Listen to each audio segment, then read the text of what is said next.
महामानव डॉक्टर बाबासाहेब आंबेडकरांच्या 69व्या महापरिनिर्वाण दिनी नवयान बौद्ध युवा संघ अभिवादन करण्यासाठी आले असता नगरपालिकेचे व प्रशासनाचे अक्षम्य दुर्लक्ष पुन्हा एकदा दिसून आले। दर्शनीय पुतळ्यासमोरील बाजूस रिलायन्सची जी लादी बसवण्यात आली होती ती अक्षरशः खाली कोसळली आहे। हा प्रकार अतिशय गंभीर असून नगरपालिकेचा फंड नेमका कुठे वापरला जातो, देखभाल दुरुस्तीच्या कामांकडे असे दुर्लक्ष का केले जाते, असा सवाल आंबेडकरी समाज तीव्रतेने उपस्थित करत आहे। मुख्य अधिकाऱ्यांना तात्काळ बोलावून याबाबत चर्चा करण्यात आली असून त्यांनी मंगळवारी सविस्तर बैठक घेण्याचे आश्वासन दिले। मात्र 69व्या महापरिनिर्वाण दिनाच्या दिवशी असा प्रसंग घडणे हे अतिशय निंदनीय। यामुळे आंबेडकर चळवळीत आणि समाजात प्रचंड असंतोषाची लाट पसरली आहे। प्रशासनाने जर वेळेस ठोस दखल घेतली नाही तर आम्हाला रस्त्यावर उतरून आंदोलन करण्यास भाग पाडले जाईल। असा प्रकार पुन्हा घडला तर त्याची संपूर्ण जबाबदारी केवळ प्रशासनाची असेल। योग्य ती कारवाई तात्काळ करण्यात यावी, अन्यथा तीव्र आंदोलन छेडले जाईल असा इशारा नवयान बौद्ध युवा संघ कार्यकर्ते यांनी दिला।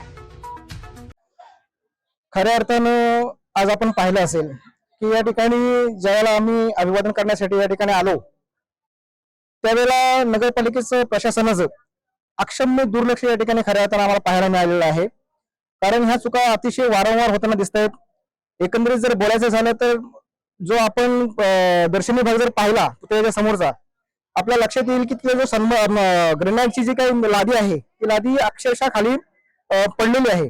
आणि अशा अवस्थेमध्ये जर नगर परिषदेचा देखभाल दुरुस्तीचा जो काही फंड आहे तो फंड कुठे वापरला जातोय आणि त्याची देखभाल दुरुस्ती का केली जात नाही हा आमचा प्रश्न आहे। मात्र शिवसाहेबांना आम्ही तात्काळ या ठिकाणी बोलून घेतलं आणि त्यांनी आम्हाला शब्द दिला आहे की या ठिकाणी आपण मंगळवारी त्यांची सविस्तर याविषयी चर्चा करणार आहोत।